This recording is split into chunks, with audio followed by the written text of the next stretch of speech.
सदर ट्रंप की भारत और रूस पर 25% टैरिफ लगाने की धमकी। अमेरिकी सदर का 29वीं बार पाक भारत जंग का भी तस्करा। कहा, मैंने पाक भारत जंग रुकवाई, भारत से तिजारती मुआहदा तय नहीं पाया। भारत ने तिजारती मुआहदा ना किया तो 20 से 25% टैरिफ लगा सकते हैं। रूस को यूक्रेन के साथ जंगबंदी के लिए 10 दिन दे रहा हूं। रूस ने 10 दिन में जंगबंदी नहीं की तो टैरिफ लगा देंगे।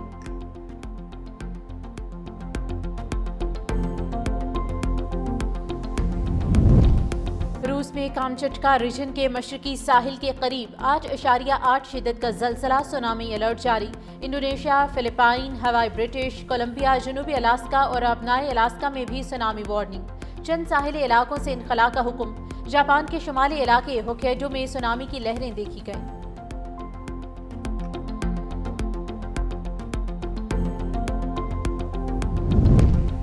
गिलगित की होशे वैली में लापता जर्मन खातून लोरा की तलाश के लिए रेस्क्यू ऑपरेशन का दोबारा आगाज। शाहराहे बाबूसर पर लापता खानदानों की तलाश जारी। अभी तक निजी टीवी एंकर और दीगर की तलाश में कामयाबी नहीं मिली। राब्ता सड़कों की बहाली, बिजली और पानी की फराहमी के काम जारी।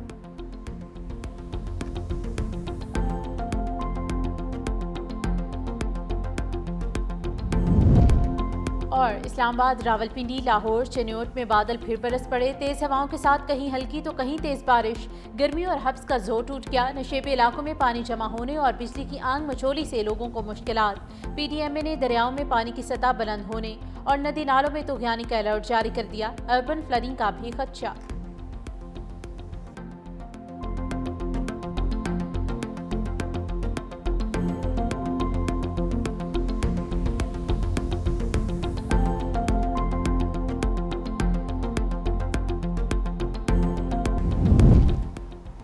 गजा में सेहोनी बर्बरियत से इंसानियत शर्मसार। सुबह से अब तक मजीद 62 फ़लस्तीनी मौत की आगोश में चले गए।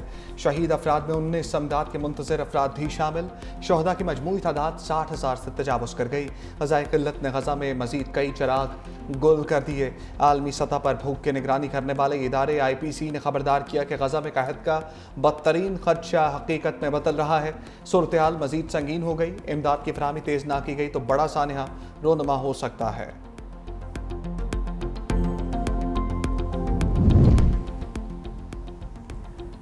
हुकूमत पाकिस्तान का फ़लस्तीन के लिए फौरी इमदादी पैकेज का ऐलान। वज़ीर आज़म पाकिस्तान की हिदायत पर NDMA 100 टन पर मुश्तमिल इमदाद 2 कार्गो तैयारों के जरिए आइंदा 2 रोज़ में भिजवाएगा। इमदादी सामान खसूसी प्रवास के जरिए उर्दन और मिस्र के रास्ते फ़लस्तीन पहुँचाई जाएगी। नायब वज़ीर आज़म इसहाक़ डार इमदादी सामान की रवानगी और तरसील की निगरानी करेंगे। उर्दन और मिस्र में पाकिस्तानी सफ़ीर फ़लस्तीनी इलाकों में इमदाद की तरसील को यकीनी बनाएंगे। वज़ीर आज़म ने दुश्मन भारत को एक बार फिर इबरतनाक शिकस्त याद दिला दी। कहा, पाकिस्तान ने 4 दिन की खतरनाक जंग जीती। सदर ट्रंप ने सीज़ फायर कराने का एतराफ़ किया। इससे बड़ी सफारती कामयाबी और क्या हो सकती है। हमने साबित किया रवायती जंग में इंडिया से बहुत आगे हैं। कौम की दुआएं हमारे साथ थीं। पाक फौज ने बहादुरी महारत के साथ हिंदुस्तान का मुकाबला किया। फ़ज़ाई अफ़वाज ने भी शानदार अंदाज में जुर्रत दिखाई। चीन के साथ CPAC-2 के लिए राब्ते में है। अमरीका के साथ ताल्लुकात को इस्तबार कर रहे हैं। वज़ीर आज़म ने मौशी फतूहात का क्रेडिट टीम वर्क को दिया।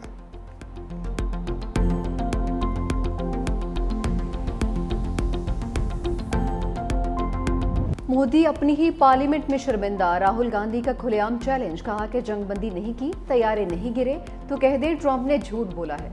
अमरीकी सदर की जानिब से सरेंडर की बात आधे घंटे में मान ली गई। प्रियंका गांधी ने पहलगाम वाक़े को सिक्योरिटी की नाकामी करार दिया। वज़ीर दाखिला अमित शाह से इस्तीफे का मुतालबा। लोकसभा के रुकन अमरिंदर सिंह राजा ने पाक भारत जंग के दौरान भारत के लड़ाका तैयारे राफेल गिराने की तस्दीक भी कर दी। लोकसभा में तस्वीर भी लहराई। परिणीति शिंदे ने कहा कि ऑपरेशन सिंदूर भारतीय मीडिया पर तमाशे के सिवा कुछ नहीं था। बताएं कितने तैयारे तबाह हुए। कोई नहीं बता रहा कि इस ऑपरेशन से क्या हासिल हुआ।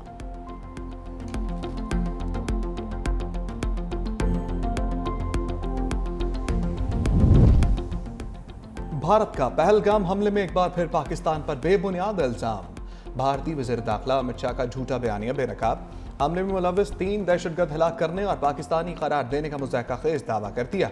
दहशतगर्दों से मिलने वाली चॉकलेट को पाकिस्तानी करार दे दिया। साबिक वज़ीर दाखिला चिदम्बरम पर भी तनकीद। कहा, पाकिस्तान को क्लीन चिट क्यों दे रहे हैं। अमित शाह के खिताब के दौरान अपोजिशन ने एहतजाज किया।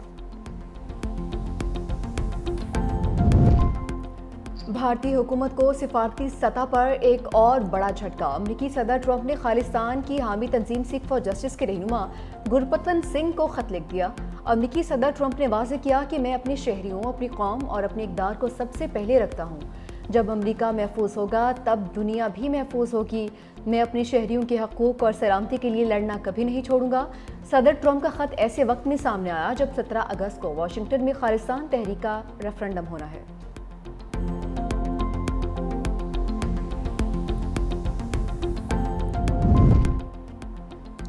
कासिम और सलमान पाकिस्तान नहीं आ रहे, बानी ने बेटों को रोक दिया।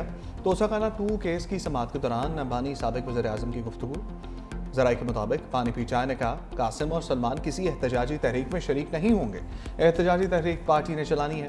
बानी तहरीक इंसाफ की जमानत के बाद 10 गिरफ्तारी की 8 अपीलों पर समाअत 12 अगस्त तक मुलतवी। तर्जुमा तहरीक इंसाफ शेख वकास अकरम ने कासिम और सलमान के पाकिस्तान न आने की खबरें झूठ करार दे दी। कहा बानी पीचाई ने अपने बेटों को पाकिस्तान आने से नहीं रोका।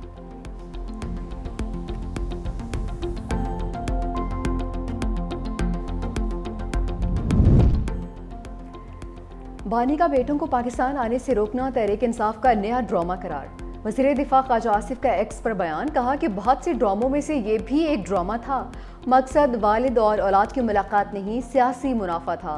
बानी का कोई भी इक़दाम सियासी या माली मुनाफे के बगैर नहीं होता।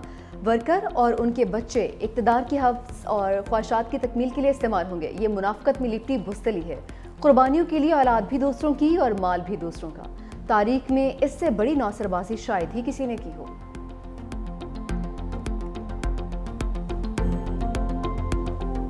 हमने हमेशा कहा है कि घबराना नहीं है। इंशाल्लाह हमारा पूरी की पूरी लीडरशिप, हमारे वर्कर सपोर्टर्स इंशाल्लाह सारे 5 अगस्त को भरपूर तरीके से पूरे पाकिस्तान के हर जिले में, हर हल्के में और हर शहर में इंशाल्लाह निकलेंगे और पूरी दुनिया को पैगाम देंगे खान साहब यकजहती का।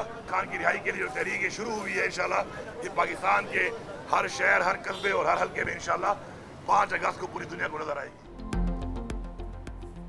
बानी के साथ खड़े हैं और खड़े रहेंगे।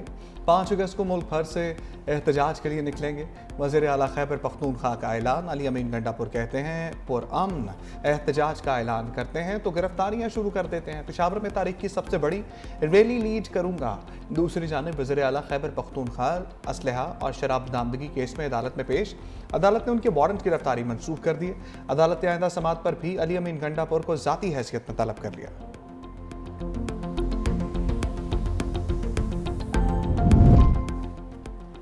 जजेस अपना काम करें तो बानी पीटीआई और बुशरा बीबी को जल्द जमानत मिल जाएगी। अलीमा खान की सुप्रीम कोर्ट के बाहर मीडिया से गुफ्तगू। कहा अगर इंसाफ देना होगा तो जमानत मिल जानी चाहिए। मुल्क में क्या हो रहा है इन लोगों को कोई फिक्र नहीं है। इन्हें सिर्फ ये पड़ी हुई है कि पीटीआई में क्या हो रहा है। चीनी के बहरान के बाद गंदम का बहरान आएगा। किसानों को तो उन्होंने डबो ही दिया है। पीटीआई तो पार्लियामेंट में भी अपोजिशन का किरदार अदा नहीं कर रही है।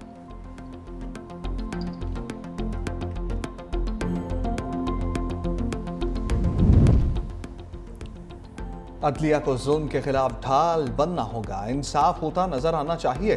अपोजिशन लीडर उमर अयूब ने चीफ जस्टिस पाकिस्तान को खत लिख दिया। खत में 9 मई वाकयात में हालिया सजाओं का जिक्र किया। टीचर रहनुमाओं की सजाएं और बतौर अरकान नाअहली का मामला भी उठाया। 9 मई के मुकदमात इंसाफ के बजाय सियासी इंतकाम का शिकार हो चुके। मुल्क में आइन और आलमी कवानीन पामाल हो रहे हैं। सुप्रीम कोर्ट से नोटिस लेने का मुतालबा।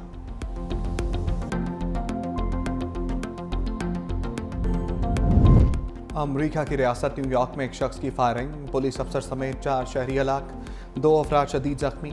मुलजिम ने खुद को गोली मारकर जिंदगी का खात्मा कर लिया। पुलिस के मुताबिक 27 साला मुलजिम लॉस वेगास का रिहायशी और हैंडगन लाइसेंस होल्डर था। अमरीका में ये रवा साल फायरिंग से इज्तमाई अमवात का 254वां वाक़या है।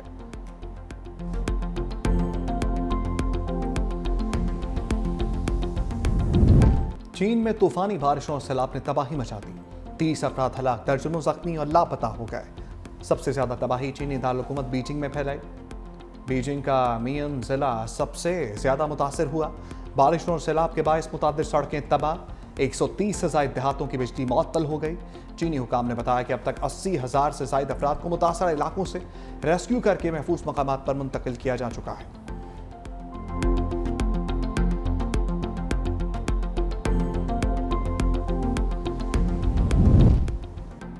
रूस के यूक्रेन पर फजाई हमले, 20 अफराद हलाक, 40 से जायद जख्मी। खबर एजेंसी के मुताबिक रूस ने यूक्रेनी इलाके ज़पोरिजिया में एक जेल पर भी हमला किया।